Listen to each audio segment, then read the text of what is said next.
Luchamos contra gigantes, el miedo, la injusticia y la ignorancia. A continuación le damos la cordial bienvenida a Tamara Hidrobo, migrante y analista política. Primero preguntándote, Tamara, sobre este hecho que también ha conmocionado al mundo entero y es sobre la muerte del Papa Francisco. Bienvenida. Gracias, Frank. Muy buenos días, tardes, noches, a la hora que nos escuchen. Gracias por el espacio. Sí, te estaba escribiendo por el WhatsApp y no llegan los mensajes. Yo decía, qué raro, qué raro. Hay cosas raras. 2025 creo que va a ser un año donde nos vamos a encontrar en una despedida de estos grandes pensadores, de grandes seres humanos que nos dejan muchas reflexiones, muchos legados, sobre todo de humanidad, de esto que estamos perdiendo continuamente. Yo creo que el Papa Francisco, más allá de quienes ejerzan la religión católica u otra religión o ni siquiera ninguna religión, no podemos quedarnos indiferentes a todas las enseñanzas y reflexiones de un papa que se atrevió también a cuestionar toda la estructura de poder de una institución como la Iglesia Católica. No es un papa cualquiera, es un papa que creo que reestructuró todos los principios de la iglesia, además siendo el primer papa latinoamericano y además jesuita, con todo lo que eso implica en términos de valores, de visión de la iglesia, pero también de la justicia social, de la humanidad, de trabajar por quienes más lo necesitan, por las personas menos favorecidas en el mundo y cuestionar mucho los poderes de la riqueza, los poderes también de los medios de comunicación. Creo que uno de los grandes elementos que se han ido rescatando a partir del anuncio del fallecimiento del Papa Francisco fue sus posturas muy críticas dentro de la iglesia, pero también con uno de los poderes que se controlan y se manejan en todos los estados de alrededor del mundo, que son los medios de comunicación, la opinión, lo que es la calumnia, lo que es utilizar el poder de la palabra no para respetar, para instruir, para politizar, para debatir, sino para destruir, para atacar, para arrebatar honras de la gente. Y yo creo que la enseñanza de él nos remueve mucho a las personas que al menos estamos del lado de la orilla, que creemos en la equidad de derechos, igualdad de oportunidades, porque consiste en trabajar por las personas más necesitadas y reconocer además esas inequidades y las razones por las cuales se dan esa inequidad y hacer algo al respecto. Cuando tienes poder, cuando tienes todo el protagonismo, cualquiera, yo siempre digo de forma coloquial, cualesquiera que este sea el poder, tienes que tener mucha responsabilidad, pero tienes que ejercerlo justamente para tener un ecosistema de equidad, de igualdad. Y las enseñanzas, las posturas, los debates que el Papa Francisco dio durante los 12 años de papado que tuvo, nos lleva a eso, a las reflexiones. Se va un grande de la humanidad. Yo siento que este año, como él, tenemos a otro hombre maravilloso que también va a dejar un legado inigualable, que sabemos que está enfermo y que está resistiendo, que es Pepe Mujica. Y yo decía, este año puede que nos toque despedir a dos grandes de, del, de la lucha social además con consistencia, con persistencia y con conciencia, que eso parece lo que estamos perdiendo ahora, esta conciencia política de análisis sobre lo que nos toca luchar por la equidad de derechos de igualdad de oportunidades. ¿Qué legado le deja al mundo entero el Papa Francisco? Y tomando en consideración todas las cuestiones y reformas que se ha venido dando, incluyendo el ser austero en su funeral, porque él quitó desde el inicio algunas cuestiones que eran grandilocuentes o muy, ¿cómo decirlo? Parafernalia, ¿no? De poder. Exactamente. ¿Y qué es lo que le deja al planeta y en todos los sentidos, ¿no? Incluyendo también el tema de otras religiones, ya no tanto de conflicto, sino de acercamiento. Quizás eso sería lo principal que él nos deja. Quizás esa reflexión, Frank, y otra vez el cuestionamiento de los medios de comunicación, yo creo que eso es uno de los elementos que durante su papado estuvo ahí, pero que creo que tenemos que rescatarlo. Y cuando digo medios de comunicación, digo al poder de la información, qué responsabilidad tenemos quienes manejamos información, quienes hacen opinión o de los medios de comunicación. La parte austera yo creo que es eso, ¿no? Es una reflexión también al consumismo, algo que Pepe Mujica también nos llama a pensar. Tú trabajas, te esfuerzas para qué, para conseguir qué, para cuál es digamos, la meta alcanzable de las personas para poder vivir con dignidad, con responsabilidad, con equidad, inclusive con redistribución, porque si tienes mucho o ganas mucho, deberías pagar muchos impuestos, ¿sí? Para que eso te subvencione a la gente que no tiene y que le hace falta muchas cosas. Entonces, esta austeridad te lleva a la reflexión de lo físico y de lo económico. Nosotros trabajamos acá para qué? Para tener una vida digna, para tener la posibilidad sí, de cumplir tus anhelos, de garantizar futuro a tus hijas, a tus hijos, con educación, con salud, con gozo, con placer, pero ¿cuándo es suficiente? ¿Y cuánto necesitas para que sea suficiente? Necesitas tener una mansión de 5 estudios donde nadie ocupe los cuartos y esté solo, básicamente viviendo en una mansión con 3 carros, 5 carros, o necesitas vivir con dignidad, con tranquilidad, que te permita cómodamente, inclusive aportar para una redistribución de la riqueza o queremos acaparar. Entonces, estas decisiones austeras, hablábamos hace un rato sobre toda la tradición del entierro de los papas, y tienen que ir en 3 tipos de ataúdes, y él eligió religiosamente uno de madera, mandó a cambiar muchas cosas, esta parte de la austeridad. Pero ¿para qué necesitas algo más de lo que necesitas? El confort, el dinero el confort que te trae el dinero, hasta cierto punto es verdad, pero ¿cuántos carros de cuántas marcas necesitas tener para tener confort? O necesitas, como sabemos de Pepe Mujica, que con su autito viejito que funciona y que funciona bien, ¿para qué? ¿Para qué tener algo más? ¿Para qué aspirar? Entonces yo creo que nos lleva a cuestionar esto, las aspiraciones de qué es lo que te hace feliz y cuánto necesitas para ser feliz. Y también esta enseñanza también de los salesianos, de la iglesia salesiana, donde también es el amor por el prójimo, por los demás, por los más necesitados. El Papa Francisco fue de los que fue a centrarse, a conectarse y a estar presente con la gente más necesitada y más estigmatizada de las sociedades.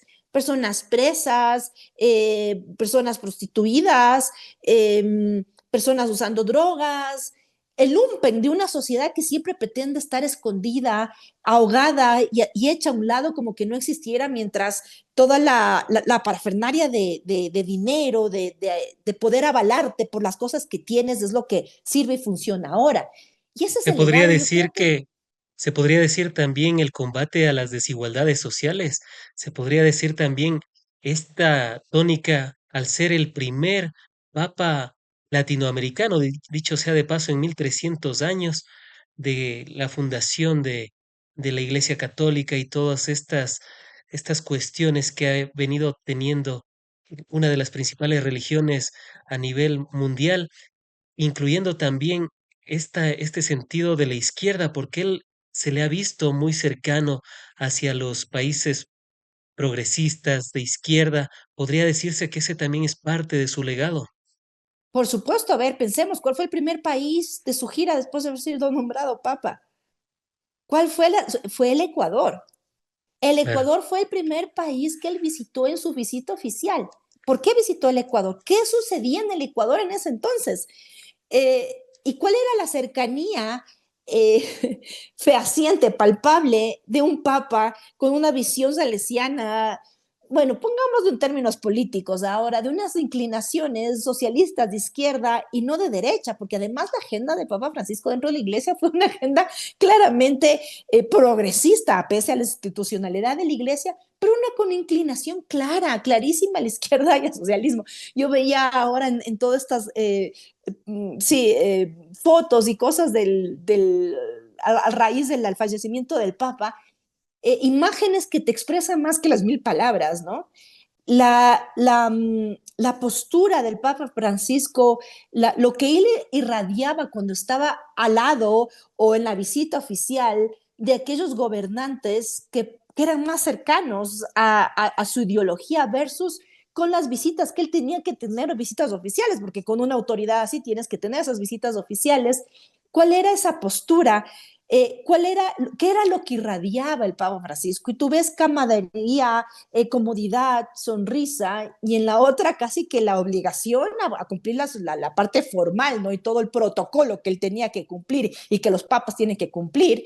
Y se nota, hay cosas que se notan y se sienten. Y el Papa Francisco, les guste o no les guste, como Pepe Mujica, pertenecen a esta ala política de socialismo, de redistribución, de lucha contra la inequidad, contra la igualdad, contra la violencia. Un papa dentro de la Iglesia Católica que puso a debatir temas desde su postura, que él decía y repetía: ¿quién soy yo para juzgar?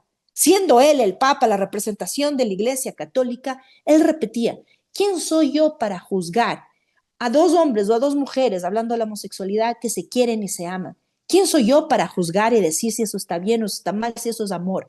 Y empiezas a cuestionar y a contrastar con tus posturas paradigmas y cuestiones que estaban casi que intocables, que estaban permanentemente estructuradas en una institución tan jerárquica como la iglesia, y el jerarca mayor te viene a cuestionar esas cosas y te devuelve el cuestionamiento y te dice: ¿quién soy yo para juzgar? Es la reflexión que nos deja quiénes somos nosotras y nosotros para juzgar el amor de otras personas, hablando un poco de su postura sobre la homosexualidad. Y al mismo tiempo, ¿cuánto daño te hace juzgar y mancillar el buen nombre de una persona a raíz de la información y del poder mediático, donde te alimentas de eso? Le hablaba de la cropofilia, este amor por enlodarte, ¿no? En la mierda.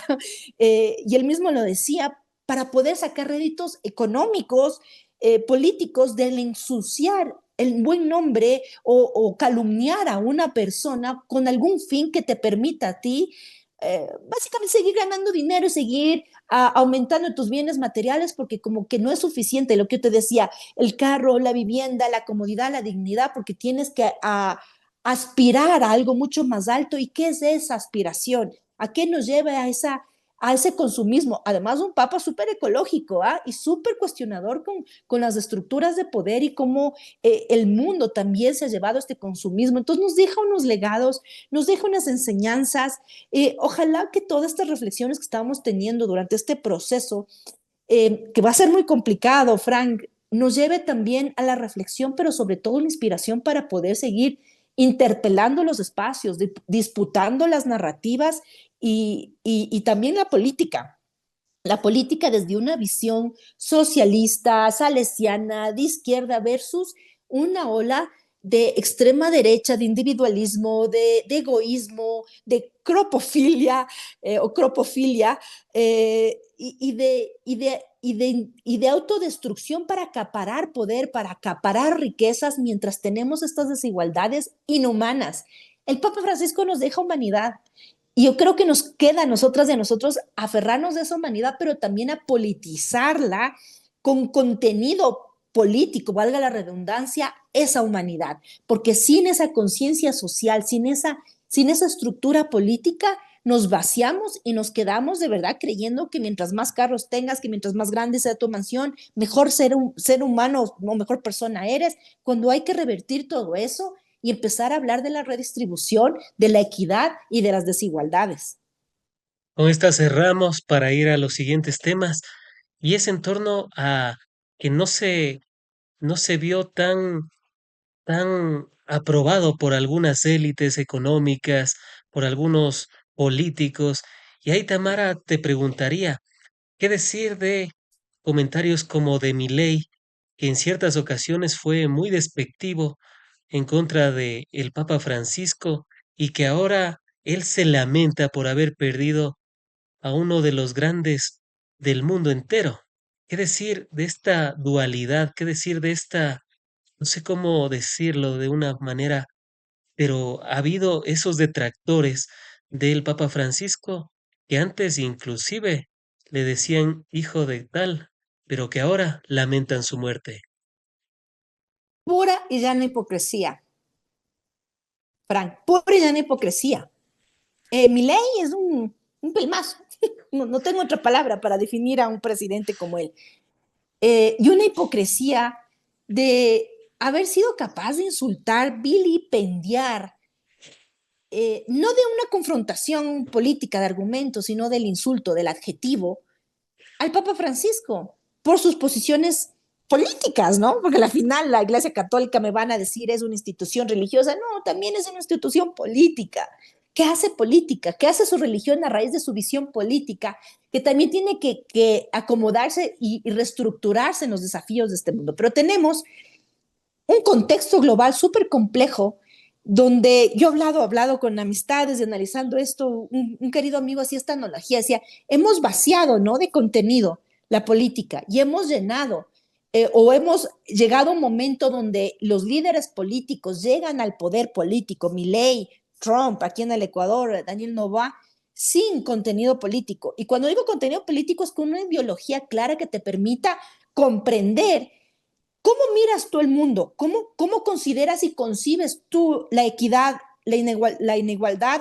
¿Cómo consideras y miras tú la equidad de derechos, los derechos humanos? ¿Cómo consideras tú que una sociedad tiene que llegar a progresar, a construirse, a producir, a desarrollarse? ¿Con qué visión llegas? Y tenemos a Milei, a Trump, a Daniel Noboa, entre otros líderes, la extrema derecha en Europa, que ni siquiera tienen eso, que lo único que tienen es ambición individual, eso sí, dinero, ambiciones materiales, que comprarlo todo con el dinero, pensar en una forma de negocios. La humanidad para ellos es como un negociado y no una forma de vivir y de redistribuir y asegurar derechos a las personas. No, ellos lo ven como algo que tú tienes que controlar, el mercado, el dinero, para llamar a la libertad, algo con lo que mi lega no es viva, viva la libertad, carajo, ¿verdad?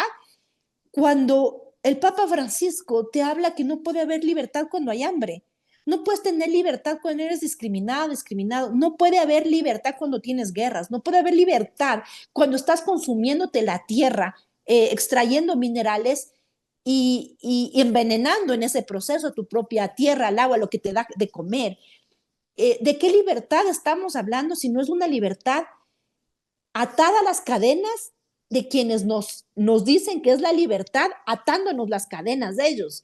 Y del adjetivo, del insulto de mi ley ahora pasar a básicamente a alabar a un papa que está y que estuvo y estará siempre por el resto de los días de la humanidad en la historia que el Papa Francisco construyó en contra, o mejor dicho, al lado opuesto de la orilla política y humana de Javier Milei, a mí me parece pura y franca hipocresía, inclusive con un manejo quizás con tintes políticos y necesidad política que este señor en Argentina debe tener ahora, porque obviamente el Papa Francisco tenía sus detractores, pero también tenía el pueblo. O sea, siempre el pueblo, los más necesitados, los más desposeídos y las personas con muchos desafíos para sobrevivir y tener dignidad en su vida, terminan aspirando líderes como el Papa Francisco que te hablan de eso, pero también te hablan con conciencia, con educación, con filosofía, con historia, como decía mi gran amigo, que nos toca reconstruir, construir, poner en la mesa, porque no es suficiente hablar de libertad con TikToks y con likes para tener becas que te sirvan a estudiar cosas que te permitan tener más likes, ¿no es cierto? Sino que se trata de tener un compromiso con la humanidad, con el planeta, con la violencia, con la desigualdad, con la inequidad. ¿Y cuál es el legado de mi ley? Versus, no nos olvidemos lo del escándalo de las criptomonedas, versus el legado del Papa Francisco, Claro, que vivió en austeridad y que nos deja ese mensaje, ¿no?